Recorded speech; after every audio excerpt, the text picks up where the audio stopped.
Estamos aqui hoje para falar do ciclo da vida de um homem. Não sei se esse título ficou claro para todo mundo.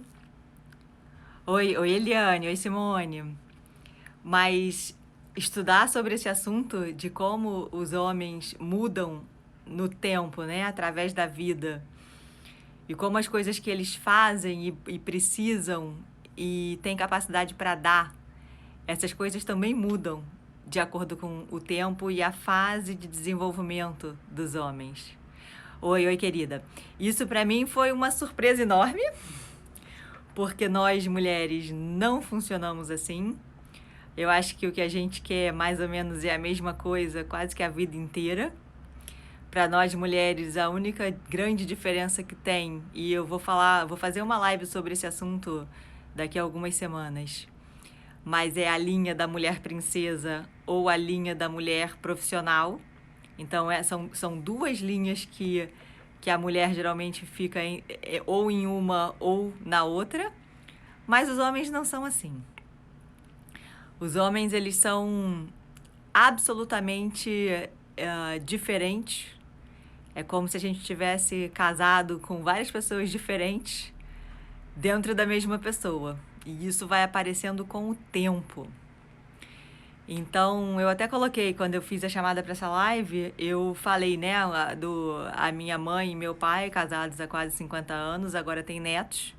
E a minha mãe comentou um dia desses, assim, vendo meu pai brincar com os netos, falou, nossa, mas ele nunca brincou assim com os filhos.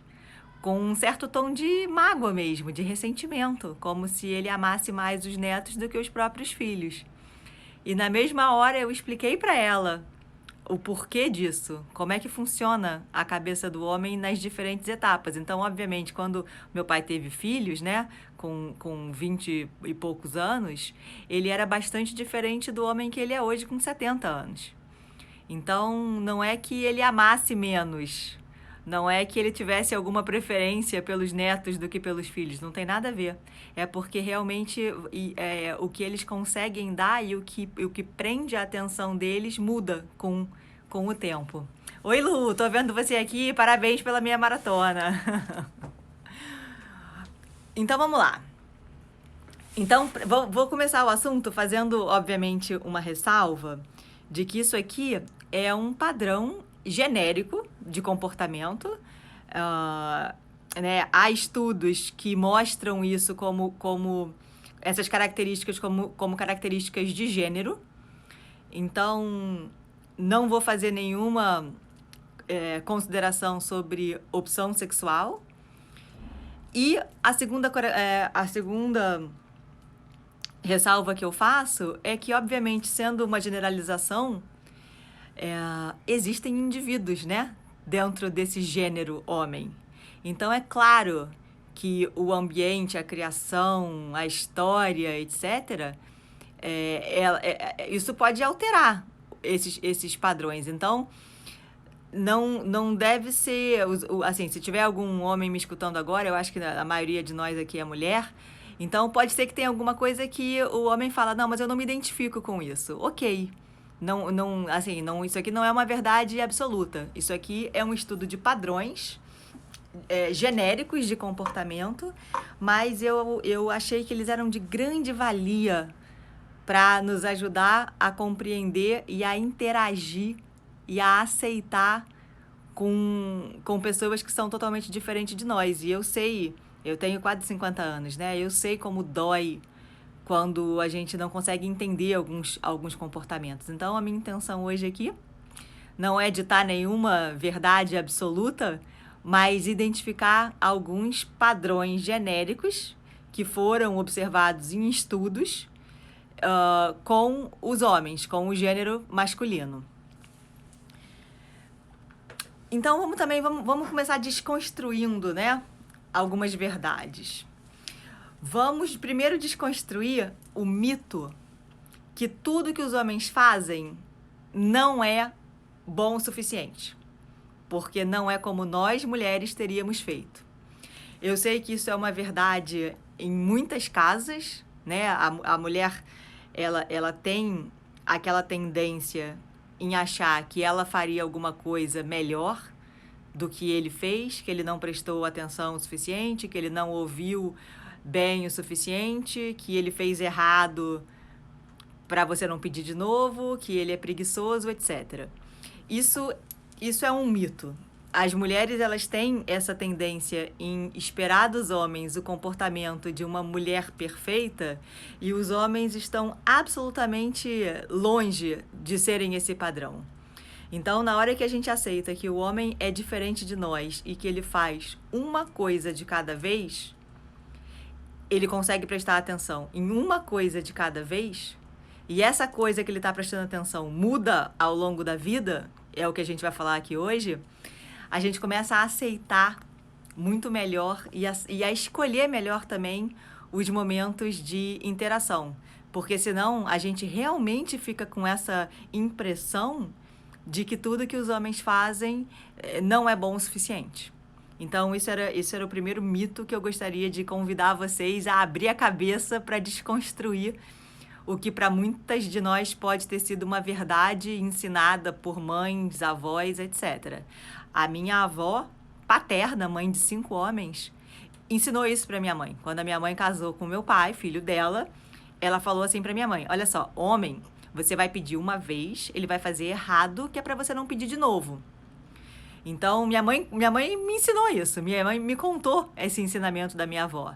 Então, obviamente, dá para ver que a percepção, ela vem distorcida, né? Que a percepção e a não compreensão, ela vem já há alguns anos, há algumas décadas.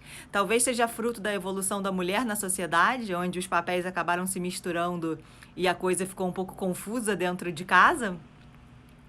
Eu acho que ninguém sabe exatamente, né, a origem. Mas então a intenção hoje aqui é que a gente tenha alguns elementos para a gente poder compreender melhor o mundo do outro. E por que a gente quer fazer isso? Quando a gente não compreende o mundo do outro, a gente fica tentando mudar o outro o tempo inteiro. A gente acaba tratando, né, a pessoa que está do nosso lado, o homem que está do nosso lado, como alguém que precisasse de um guia, uma coleira, um manual de instrução. A gente acaba tentando controlar e a gente acaba tentando mudar o outro para que ele faça o que a gente gostaria que ele fizesse. Isso é impossível. Ou então a gente tenta mudar a nós mesmas para tentarmos nos adaptar àquela pessoa ali que é tão diferente de nós. Então, assim, isso tudo é muito difícil. É muito difícil você mudar a si mesma e é muito difícil você mudar o outro. Então, é muito mais fácil, e essa é a intenção de hoje, a gente mudar o entendimento e a interação com o outro que é diferente de nós. Tô vendo alguns homens aqui no chat. Gente, se tiver alguma coisa com que vocês não concordem, pode sinalizar aqui pra mim, porque eu adoro quando tem homens. Assim, eu fiz a última palestra aqui no Rio, eram vários casais e foi incrível, porque quando tem o casal junto ali presente, né, a mulher e o homem, fica muito rico o debate e dá pra ver perfeitamente o conflito e a divergência de entendimento. E as coisas se resolvem ali mesmo, é lindo de ver. Então, se algum homem quiser se manifestar aqui no chat, tô te vendo, Davi. Obrigada. Aí, então, vocês podem se manifestar. Eu paro aqui e leio. Então, vou continuar falando de vocês. Então, vamos lá. Então, a intenção aqui hoje é a gente conseguir alguns elementos para a gente conseguir mudar o nosso entendimento, assim, enquanto mulheres, e a nossa interação com aquilo que a gente até ontem não entendia. A gente via como defeito. A gente via como falta de consideração, a gente via como descaso, a gente via como preguiça. Então, vamos lá. Antes de começar nas fases do ciclo, eu anotei aqui alguns exemplos desse descompasso, que elas não são características de nenhuma fase em especial, mas são comportamentos característicos dos homens que nós, mulheres, não conhecemos, não é intuitivo para nós. O primeiro deles eu chamei de tempo de descompressão. Oi, Alan. Quando um homem entra em casa, ele geralmente precisa ir de uns 20, 25 minutos para chegar em casa.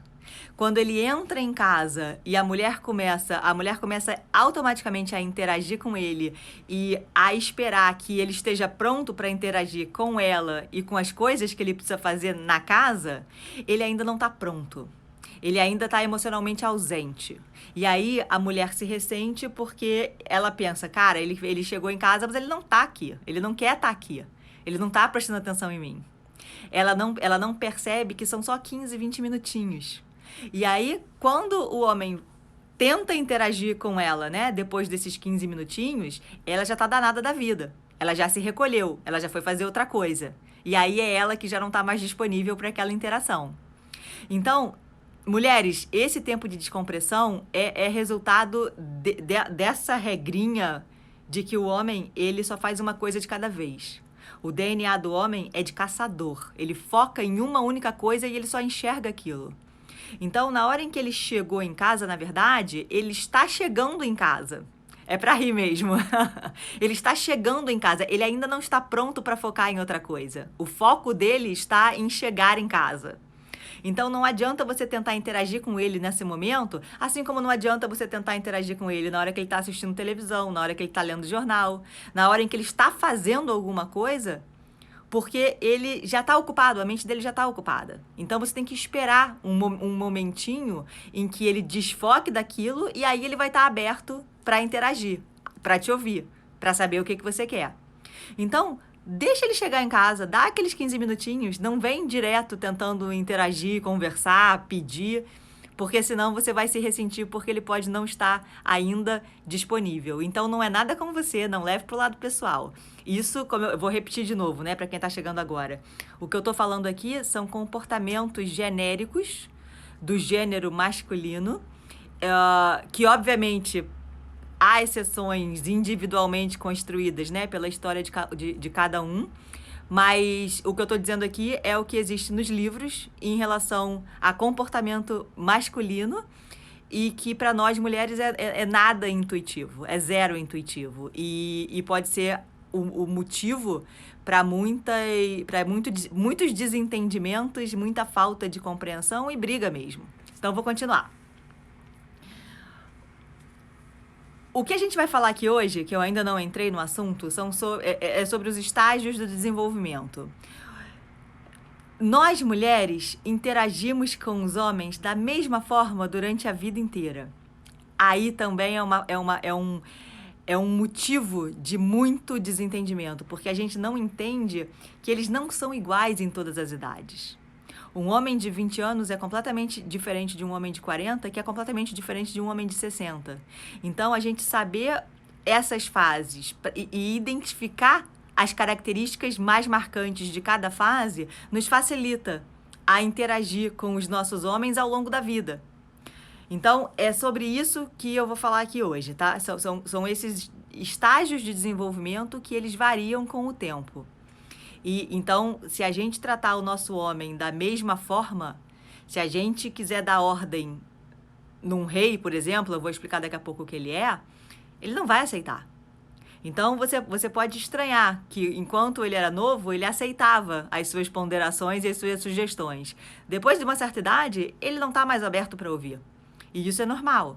Então, é sobre isso que a gente vai falar hoje. Vou dar também logo uma má notícia. Todos os homens, eles precisam, em todas as etapas da vida deles, de desafio e aventura. Não estou falando de deslealdade, nada disso. Estou falando desse senso de conquista. É o desafio, a conquista. A aventura de estar se superando em alguma coisa, a conquista. O homem que se sente inútil ou desnecessário, ele morre em vida. Então, aquele futebol, aquele encontro com os amigos, onde são só homens, né, contando vantagens e contando seus feitos, etc. Isso é algo saudável e necessário, porque o homem se alimenta disso, desse desafio, dessa aventura, dessa sensação de conquista. Ele nasceu para conquistar. Isso é o que move o homem. Então, Para as mulheres, isso nem sempre é de fácil compreensão. E a gente tende a pensar, né? Nossa, ele prefere ficar com os amigos do que comigo. Ele prefere sair com os amigos do que comigo. E a gente se ressente disso. Então, cuidado para você não assumir o papel da inimiga ou da barreira que ele tem que transpor para fazer aquilo que ele precisa, que é esse jeito masculino de alimentar essa necessidade de aventura e desafio. Então, esse outro detalhe. Continuando. Falei aqui do homem não se sentir necessário. Essa talvez seja a forma mais eficaz de você destruir ou anular completamente um homem.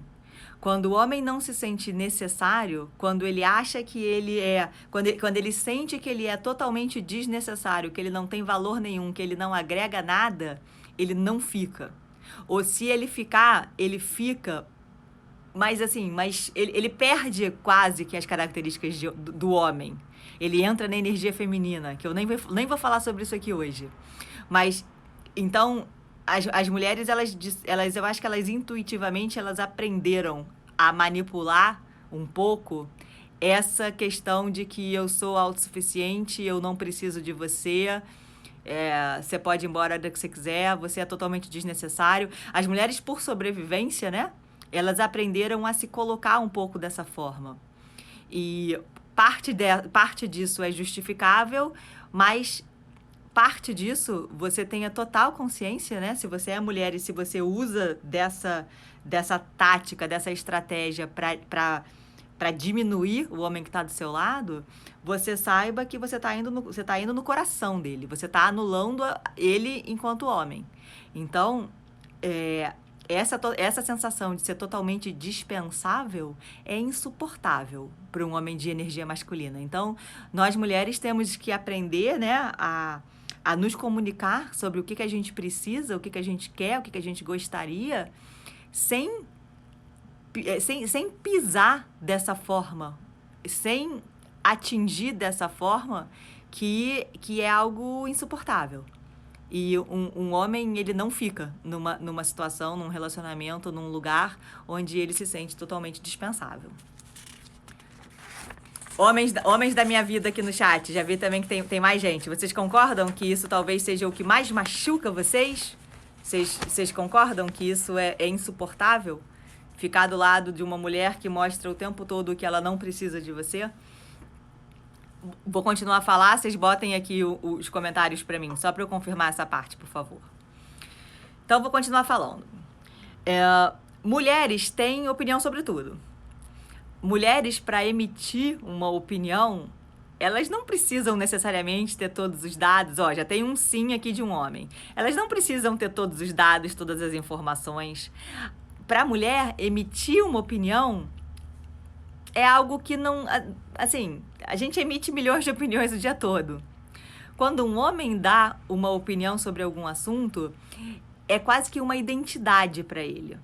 Ele não deu uma opinião aleatoriamente como nós mulheres fazemos. Para um homem dar uma opinião, eu como mulher também não gostaria de me sentir assim, dispensável. Sim, Mimi, eu também não.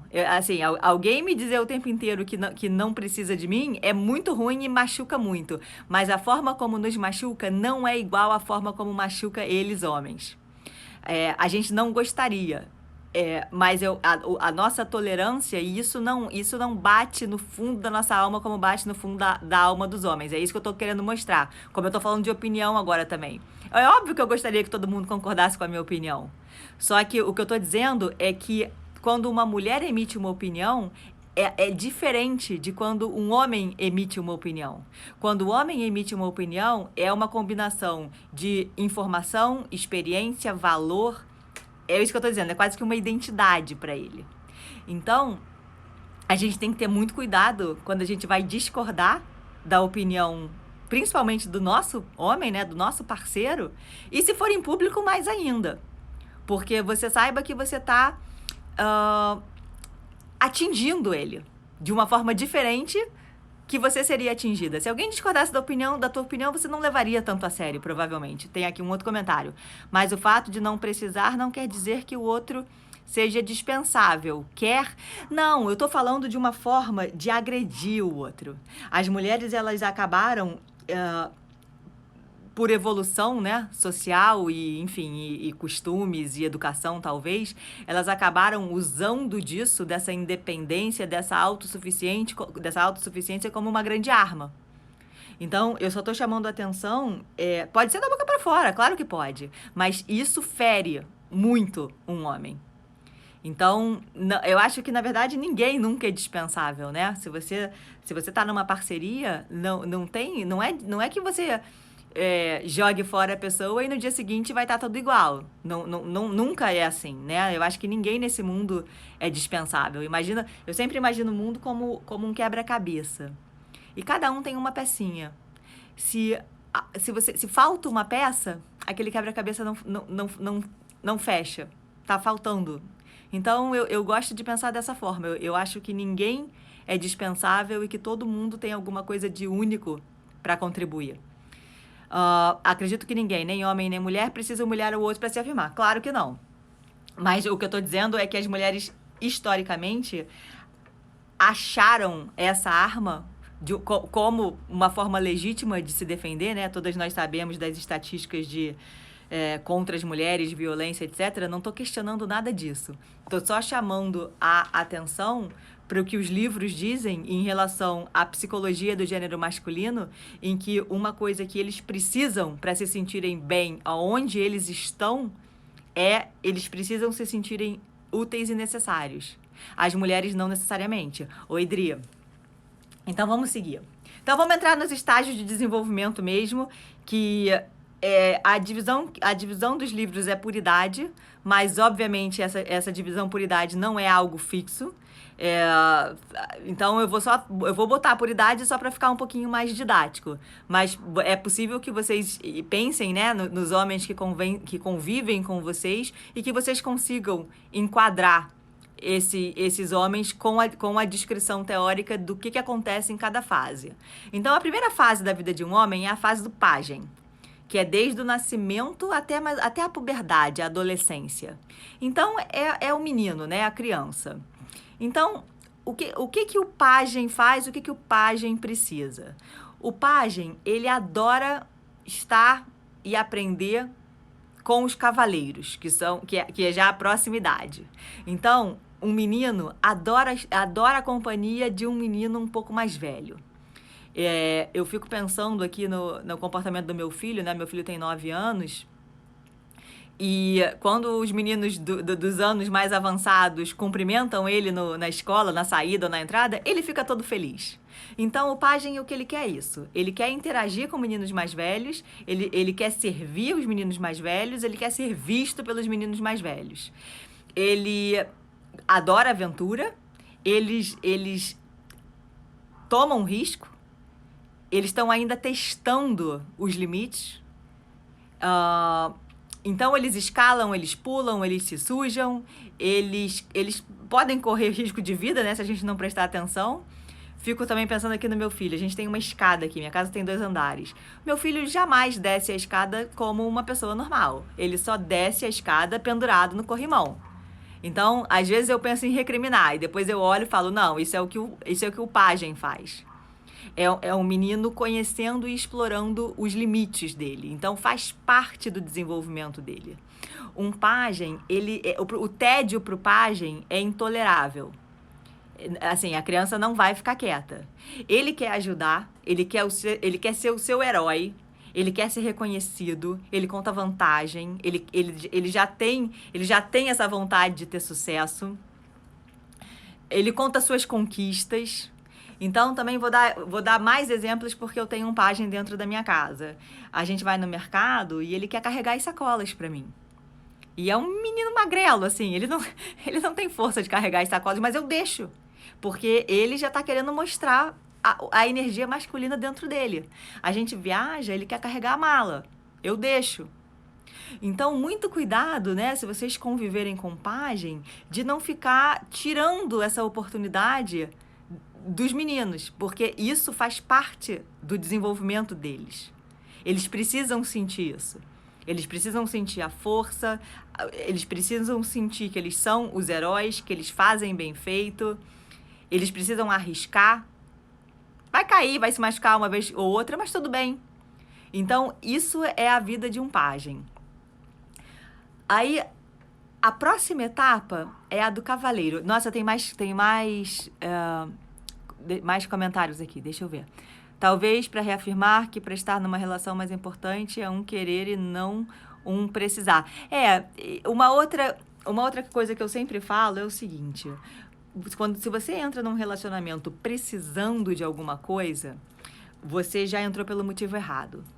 Porque um relacionamento a gente entra quando a gente tem muito para dar. A gente tá tão inteira, tão bem, que a gente entra num relacionamento para alguém pra gente poder dar essa coisa que a gente tem de melhor. Então, o verbo nunca deveria ser precisar. O verbo deveria ser: eu estou inteira para dar para o outro o que tem de melhor dentro de mim. Então, se a gente pensar que um relacionamento é um lugar onde você vai para dar e não para tomar, você percebe que esse discurso de eu preciso de você ou eu não preciso de você, isso nada mais é do que um jogo de palavras para você manipular ou fazer com que o outro sinta, enfim, remorso ou alguma coisa que você está manipulando ali aquela conversa. Eu acho que nada disso é verdade, né, no íntimo. E eu estou assumindo aqui que todas nós somos pessoas inteiras e que a gente não está entrando num relacionamento precisando de nada. A gente está entrando porque a gente quer e porque a gente é inteira o suficiente para ter a vontade de dar o nosso melhor para alguém. Tem mais um comentário aqui, peraí. Estamos na era do despertar e a mulher conquistou e se adaptou muito rápido. Os homens sentem e os mais sensíveis colocam isso e deixam bem claro o desconforto. Assim, houve uma evolução social da mulher, né, enorme nas últimas 2 décadas e ficou meio confuso como isso funciona dentro de casa. Então, fora da porta para fora, a mulher, ela vem conquistando, né, todos os direitos iguais aos homens e ela vem lutando por isso e eu acho que é uma luta digna e justa. Hoje, a maior parte das famílias, pelo menos no Brasil, é sustentado por mulheres.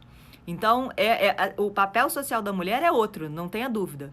Mas o que eu estou falando aqui é do que acontece dentro de casa, como a mulher se relaciona com o homem que está do lado dela e os assuntos que eu estou trazendo aqui são os assuntos que eu ainda, na verdade, eu estou entrando, ainda estou começando, mas são os assuntos onde historicamente, tem muita incompreensão.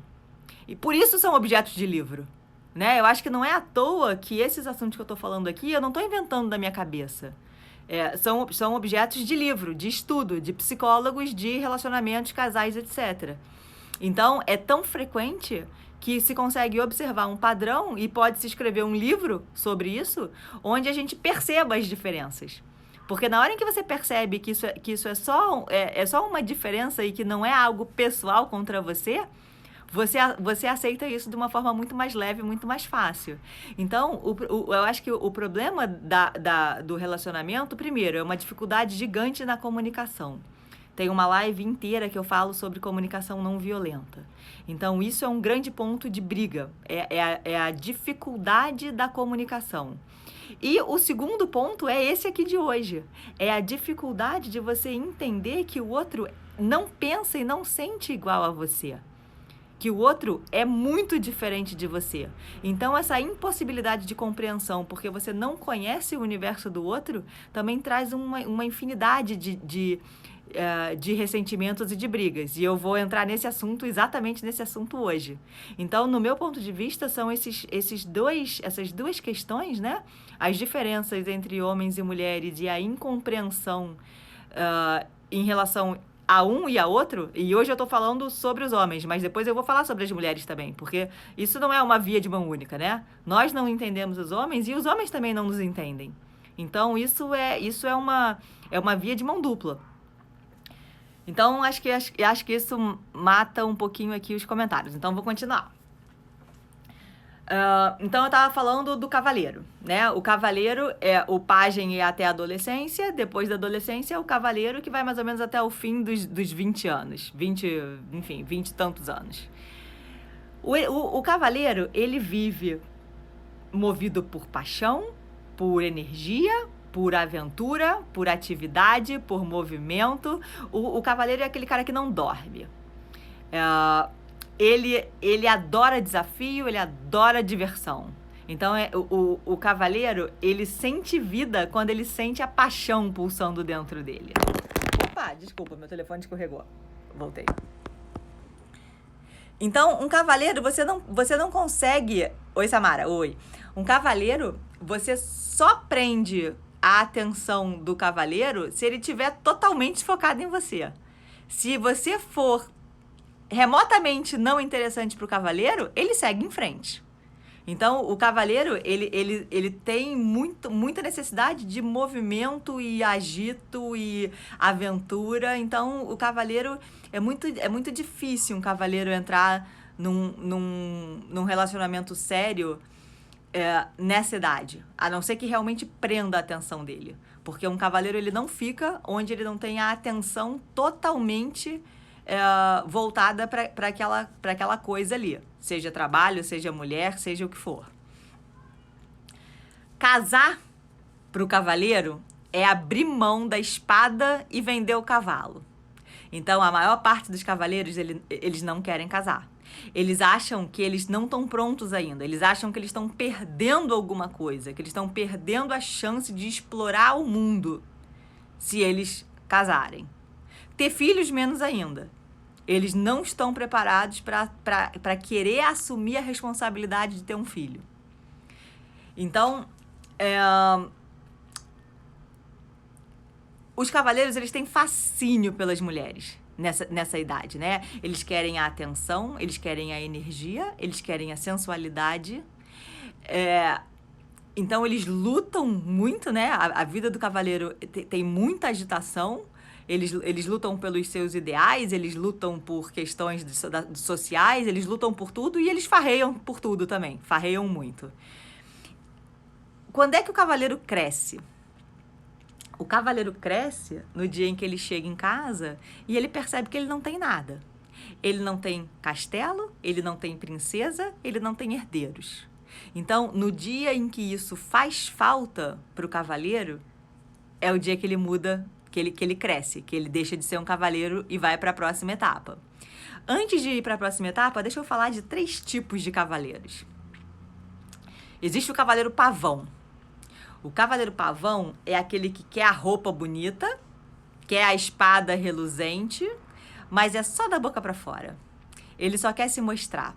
Ele não quer responsabilidade, ele não quer risco, ele só quer a atenção das mulheres. Acho que a gente conhece, eu fico pensando aqui, eu conheço vários cavaleiros pavão. Tem o cavaleiro roto. O cavaleiro roto é aquele que não tem princípios, é aquele desonesto, desleal, maltrata as mulheres, física ou emocionalmente.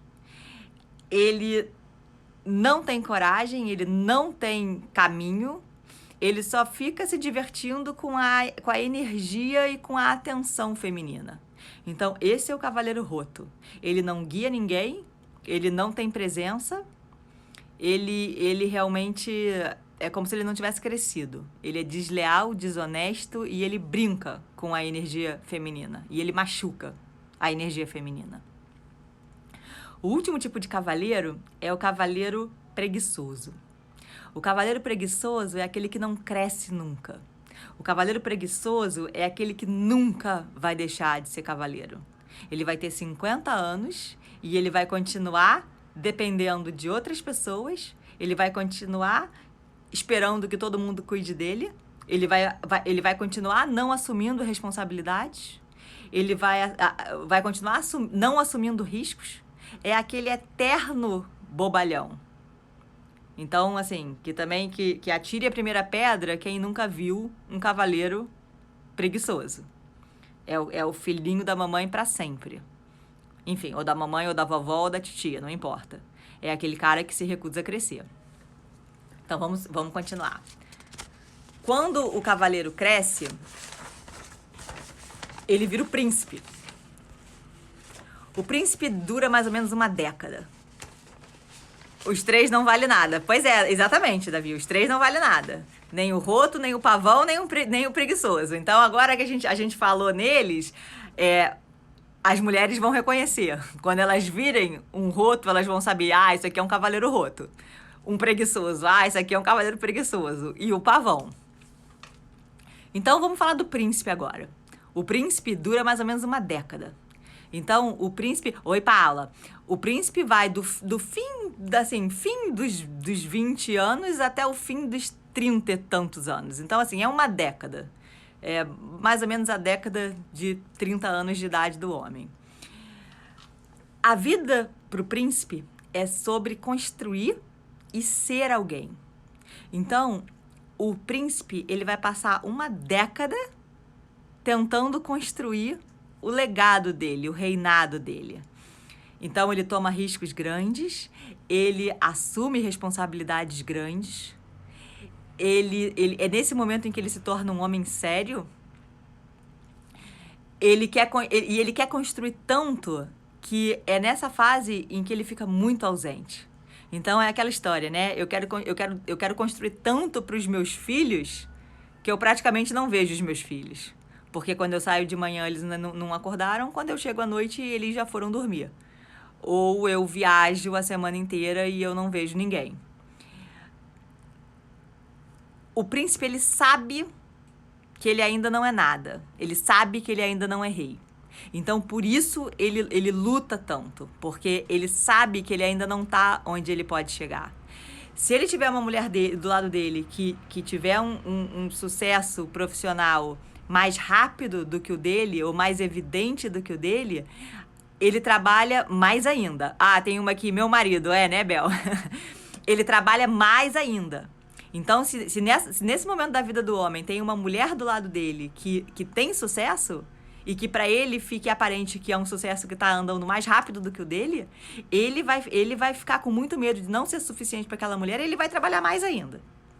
Então, as mulheres, elas precisam, de certa forma, aceitar que durante essa década, eles vão estar ausentes. Eles não vão ser para ela tudo que elas gostariam que ele fosse. Mas isso passa. Mas é esse momento. E se a mulher obriga o cara, né, o homem, a estar em casa, a estar onde ele não gostaria de estar, ele pode até estar em casa, mas ele vai estar emocionalmente conectado no trabalho.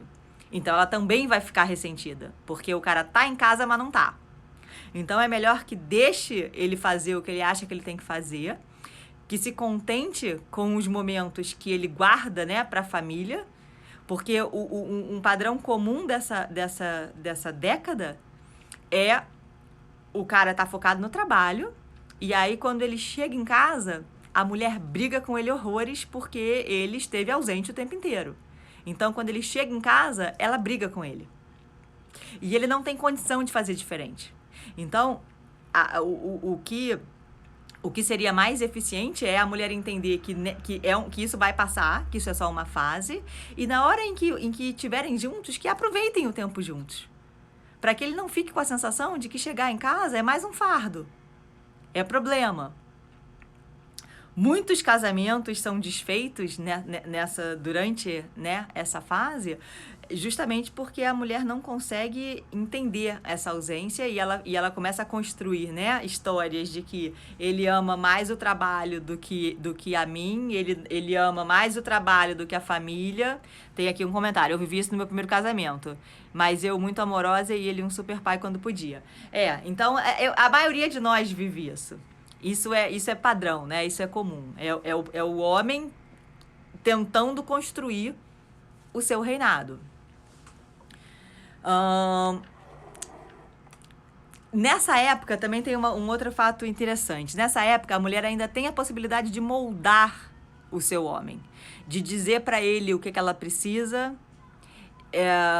E e ele ainda tenta dar aquilo, ele quer agradar. Um rei, que é um cara mais velho, né, que eu vou falar depois, você não tem a menor possibilidade de moldar um rei. O rei vai dar o que ele acha que tem que dar na hora que ele tem que dar.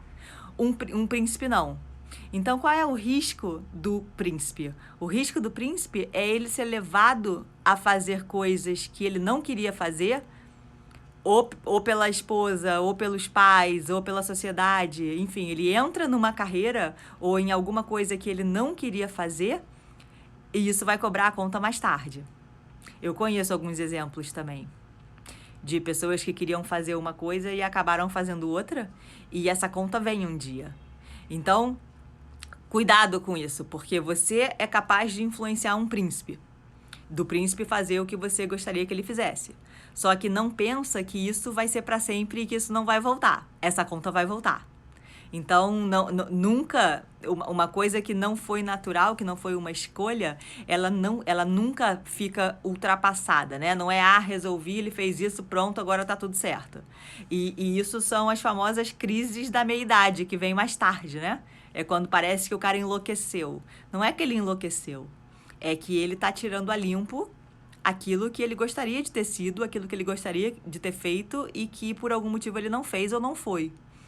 Então, é justamente esse período aqui em que o homem ele fica influenciável que dá margem a que a crise lá na frente bata nele e ele muda de vida completamente, ou alguns ficam, né, e botam aquele chapéu de mártir. Mas, enfim, então isso aqui é uma característica dos príncipes. Deixa eu ver o que é mais. Então, o príncipe prioriza o trabalho às custas do relacionamento, às custas da família. Ele parece nessa época em que ele não tem nenhum tipo de consideração pela mulher. Então, é um momento em que não cobre datas, eventos, viagens, etc., porque ele não vai querer ir, ele não vai querer fazer, ele não está aberto para nada que não seja o trabalho dele. Então, um outro fator de grande ressentimento aqui nessa época também é a mulher querendo que ele preste atenção na vida dela e ele não tem condição de prestar atenção na vida dela. Então, a mulher fica muito frustrada, porque ela quer que ele se lembre, né, ou que ele dê atenção ou dê valor, e às vezes ele reage de uma forma que ela fala, puxa, ele nem prestou atenção nisso. E ela acha que é pessoal, não é pessoal. Imagina uma tela de computador. A vida do príncipe é como se ele já tivesse com todas as telas que são possíveis abertas. E todas elas têm a ver com trabalho. Então, se você quer que ele lembre de alguma coisa, ou você bota aquele pop-up, né, no computador dele e fala, olha, amanhã é nosso aniversário de casamento e eu gostaria de jantar fora, ou é capaz dele esquecer. E aqui as mulheres erram muito porque elas testam. Elas testam e os homens falham, porque eles realmente não estão prestando atenção. Eles realmente não estão ligados na data do casamento. Então, esse é o momento em que as mulheres têm que ajudar os seus homens, para que eles possam acertar. Se a gente ficar botando, né, a armadilha para ver se ele lembra, é muito provável que a gente vá se frustrar. Porque é muito provável que ele não vá lembrar. Porque isso não é uma das telas do computador que está aberta para ele naquele momento. Isso passa, isso muda. Estou falando aqui de uma década de construção.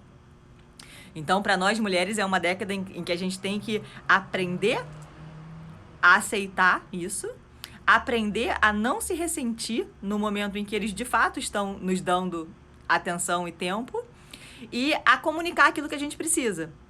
Primeiro, porque eles ainda são suscetíveis e moldáveis às nossas necessidades. Segundo, porque provavelmente eles não vão perceber nada sozinhos. E eles não vão lembrar de nada sozinhos. Então, a gente tem que ajudar para que eles possam nos dar aquilo que é importante pra gente. Tem uma diferença entre o príncipe novo e o príncipe antigo. O príncipe novo é aquele cara que ele ainda não descobriu qual é a carreira dele ou a linha de trabalho dele. Ele ainda está buscando. Ele ainda está testando. Então, esse cara é mais ausente do que o que já encontrou a sua linha. Porque esse aqui ainda está pisando num total terreno de incerteza e de insegurança. Então, o príncipe novo, ele ainda não descobriu o que vai ser a carreira dele, o que vai ser a pessoa dele. Ele ainda está buscando, ainda está construindo uma identidade. O que acontece com aquele... Será que é daí que vem o ditado, o homem é tudo igual? Não sei, Paula, não sei mesmo. Não tenho a menor ideia. Deixa eu falar um pouquinho do túnel, que é o que vem depois. A gente ainda não... eu vou só adiantar um pedacinho do túnel, porque isso é importante aqui no Príncipe Novo. Então, o Príncipe Novo é aquele cara que ainda não descobriu qual é o caminho dele, ele ainda é moldável, ainda é influenciável. Quando essa conta chega, que eu falei, a conta chega no próximo período, que a gente chama de túnel, que é entre os 40 e os 50. É a famosa crise dos 40. Nesse momento do túnel é quando eles lembram de quem eles eram antes de ter que começar a ganhar a vida. É o momento em que eles não aceitam mais que a vida se torne permanentemente o que o outro definiu para eles, seja a esposa, seja a família. Então, quando o homem entra no estágio do túnel, é, na verdade, uma grande confusão, é o tempo em que eles mais sofrem e é o tempo em que eles mais se ausentam da relação. O homem no túnel, ele está totalmente confuso, ele está com a identidade dele em xeque. Então, o que a mulher pode fazer durante esse período? Honrar o processo, saber que faz parte, saber que não é pessoal com ela, saber que não é contra ela, saber que isso é um processo e que vai passar. Porque nesse momento do túnel, ou eles largam tudo e reconstroem a vida que eles queriam ter tido. Inclusive, é muito comum homens assumirem a sua homossexualidade nesse momento do túnel. Conheço alguns casos. Homens que foram casados com mulheres a vida toda e aí, quando você acha que já tá tudo certo, eles saem do armário. É o túnel. E tem os que ficam, né? Que ficam nessa posição de mártir. Porque o homem também, ele se vê, né? Ele vê o autossacrifício de ficar numa coisa que ele não queria, de ficar num lugar onde ele não queria, como uma questão de honra. E a honra para o homem também tem um peso gigantesco. Então, isso é o túnel.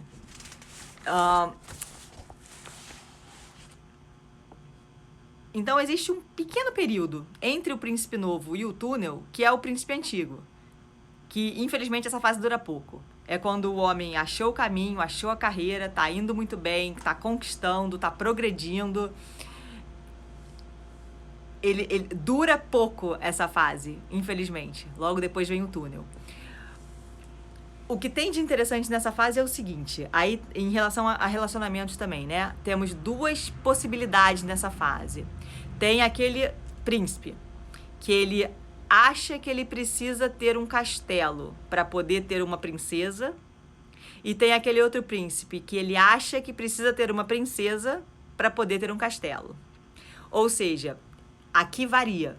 Há homens que estão preparados para entrarem num relacionamento sério aqui, príncipes já encaminhados na sua carreira, e há outros homens que não. Então, alguns homens, eles precisam da princesa para se sentirem prontos para construir o castelo, e outros homens, eles precisam construir o castelo primeiro para ter a princesa depois. Esses que acreditam que precisam construir o castelo primeiro, não adianta tentar entrar, forçar um relacionamento, um casamento, etc. Esse homem, ele não vai se sentir preparado para isso ainda. E aqui também as mulheres sofrem, né? Já estão no relacionamento e elas encaram isso como se fosse falta de amor ou falta de comprometimento. Não é. É porque o homem, ele ainda não consegue dar aquilo que ele acha que tem que dar. E da onde vem isso? Isso é uma coisa que vem da infância. Vou dar um exemplo. Se um homem teve na sua infância falta de dinheiro, vou dar um exemplo, tá? Falta de dinheiro. Ele só vai se sentir preparado para assumir uma princesa na hora em que ele achar que ele tem dinheiro para aquele relacionamento. Se um homem teve falta de tempo do seu pai era ausente, seu pai trabalhava muito e ele se ressentia dessa ausência, ele só vai estar pronto para assumir uma princesa e uma família na hora em que ele achar que ele tem o tempo para dar para aquela princesa, para aquela família. E se o homem teve tudo na infância e ele dá valor às coisas que ele teve, ele só vai se sentir pronto para avançar naquele relacionamento quando ele tiver tudo para dar. Então, nós mulheres não podemos levar isso para o lado pessoal, não é conosco. Não é que, ele não me ama o suficiente, por isso ele não quer casar comigo. Não é isso. Ele só vai se sentir pronto para o próximo passo se ele sentir que ele pode dar aquilo que ele acha que ele tem que dar. E essa coisa que ele acha que ele tem que dar varia de pessoa para pessoa. E geralmente tem a ver com a experiência desse homem na infância. E tem outros homens que eles não vão absolutamente suportar a ideia de ter um relacionamento antes de ter uma carreira consolidada. Primeiro eles precisam do castelo, depois vem a princesa. Então, se nós mulheres conseguirmos entender essa parte, eu acho também que grande parte dos conflitos fica mitigado, porque você passa a não cobrar tanto. Eu uma vez presenciei uma intervenção do Tony Robbins com um casal em que a mulher tinha se comprado a aliança de casamento e colocado no dedo. Assim, o cara não estava pronto para aquilo, mas a pressão que ela exercia nele, né, e no relacionamento era tanta que ela se comprou um próprio anel e meteu a aliança no dedo. Então, assim, ela não conseguiu respeitar o tempo dele, o tempo desse cavaleiro. O tempo desse príncipe. Então, vamos continuar. Mesmo porque a gente só tem 7 minutos. Nesse tempo que é curto, né, do príncipe antigo, ele tá com um castelo consolidado, ele já sabe que ele um dia vai ser rei. Ele já tá sentindo que ele um dia vai ser rei. É logo depois dessa sensação de certeza que vem a conta do túnel. Se ele tem alguma conta para prestar com o passado, é essa crise da meia-idade que aparece logo depois. Então, o que você pode fazer por um príncipe antigo? O que você pode é, primeiro, não cobrar o que ele não está pronto para dar. Aqui é a sensação de você estar me sufocando. Quando o homem fica com a sensação de que a mulher está sufocando ele, é exatamente essa barra que ela está forçando. Ele ainda não está pronto e ela está forçando uma situação. Essa é a sensação de o homem estar sendo sufocado pela mulher naquele relacionamento. Então, o que a gente faz aqui nessa fase, né? A gente primeiro cuida da nossa própria vida, porque esse homem, ele ainda não está totalmente pronto para fazer com que nós sejamos o centro da vida dele. E, de novo, a gente fica feliz com aquilo que ele tem para dar na hora que ele tem para dar. A gente cuida do que ele precisar, a gente facilita a vida dele, porque quanto mais rápido ele conseguir o sucesso, mais rápido ele vai voltar pra gente. Estou exatamente na fase do túnel. Agora faz muito mais sentido, obrigada. É o túnel, Márcio. É o túnel. Então, as mulheres têm que aprender a ser muito pacientes no túnel, porque no túnel elas perdem os seus homens também. Porque se chega a sensação de incompreensão, né? Você não tá presente pra mim, você não presta mais atenção em mim. Tem homens que no túnel param de querer sexo. Tem outros homens que querem muito mais sexo. Então, a mulher vê que tem alguma coisa acontecendo, que ela não está participando, porque ele não se abre, ele não sabe explicar o que está acontecendo, e ela percebe que tem alguma coisa acontecendo, né? Super sensível, e ela não sabe o quê. Então, a mulher fica desesperada na fase do túnel. Porque ela não entende o que está acontecendo e ele não entende o que está acontecendo. Então, também tem casamentos que se rompem nesse momento. Em que a falta, a impossibilidade da comunicação é algo que fica insuportável para a mulher, e o homem também não consegue resolver. É um momento em que ele não consegue resolver porque ele não sabe mais quem ele é. Então, o que a gente faz? A gente espera, esse túnel passa também. Esse momento passa. Ou o homem muda de vida, se ele precisar mudar, ou ele vai ganhar uma nova identidade, que é o rei que sai do túnel. Ali o rei é aquele cara que ele já tem uma certeza em relação a quem ele tem uma confiança que quando ele chega num lugar todo mundo sabe, todo mundo respeita, ele exerce uma influência sobre os outros, ele já não é mais o cara que você pode manipular. O rei, ele só faz o que ele quer fazer. Oi, Zilda! O rei só faz o que ele quer fazer, pra quem ele quer fazer. Então, se o rei quer brincar com os netos, o rei vai brincar com os netos. Então, nesse momento do rei é onde a tela do computador liberou. Ele já não tem mais todas as telas abertas. O trabalho já não é mais o foco da vida dele. Então, nesse momento é que abrem as possibilidades para novas coisas. Tem homens que começam a pintar. Tem homens que passam a cuidar dos netos de uma forma que não fizeram com os filhos. Ah, tá aqui, ó. Tá aqui. Tá, agora tá explicado por que me separei. Meu marido tá no túnel há 3 anos. Tá com 46. Exatamente. Para as mulheres é muito difícil conseguir suportar o túnel. Mas se a gente soubesse que é só uma fase e que ela passa também, e que, na verdade, o homem que sai do túnel é o homem por quem a gente se apaixonou lá atrás, e porque a gente vai se apaixonar de novo na frente, a gente teria mais paciência de esperar. O problema é que ninguém ensinou isso pra gente. Então, a gente só vê o desespero da ausência, da separação emocional, a gente não entende por quê, e eles não conseguem nos explicar por quê.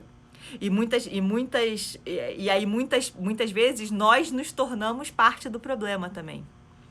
Nós nos tornamos algo que também vira problema na vida deles. Paula, não chora não, Paula. Então o rei é esse cara que saiu do túnel, né? Geralmente com mais de 50 anos. E é um cara que tá totalmente aberto para novas coisas que ele nunca olhou antes, mas, de novo, as coisas que são escolhidas por ele. Você não vai falar pro rei o que ele precisa fazer. Onde está meu rei? Procurando por você, Eliane. E por último, a gente tem mais 2 minutos, é o ancião. É a última etapa, né, da vida de um homem. É o rei que já evoluiu tanto que ele já não tem mais uma agenda própria. A agenda dele é de divulgar, é de compartilhar. Ele é o sábio ali da família, né, do lugar onde ele está. E a grande diferença entre o rei e o ancião é que o ancião já não tem mais uma agenda própria. O rei ainda ele tem a sua agenda, ele faz a sua agenda. Os interesses mudam, mas ainda é uma agenda que ele fez. O ancião não tem mais agenda. O ancião vai servir quem precisa de ajuda, o ancião vai conversar quem precisa de... Assim, o ancião ele está totalmente desprovido do ego. É o sábio do lugar. Estou à procura de um rei. Espero que essa live salve o casamento de outras pessoas. Sim, Paula. Eu te diria que aqui, como eu falei, né, são comportamentos genéricos, mas isso é objeto de estudos. Então, eu acho que esses comportamentos eles foram observados tantas e tantas vezes que os estudiosos conseguiram identificar padrões. E eu me identifico também totalmente. Na verdade, eu tento pensar nos exemplos que estão próximos de mim em todas as etapas aqui do ciclo, e eu consigo enxergar as pessoas se comportando exatamente como o estudo mostra. Então, era isso que eu tinha para hoje. Não tenho mais tempo, vai cair, tenho 1 minutinho. Estou no meu 3º casamento. Se soubesse disso antes... Márcio, eu vou falar sobre as mulheres. Talvez, eu acho que daqui a umas 2 ou 3 semanas. Então vem, não deixa de vir não. Porque você vai se surpreender também com quantas coisas você não sabe sobre nós mulheres. Então, gente, agradeço. Se tiver mais alguma pergunta, pode mandar para mim, que eu sempre respondo naquelas caixinhas depois. Então, muito obrigada pelo tempo de todo mundo e a gente se vê então na próxima semana. Um beijo em todo mundo.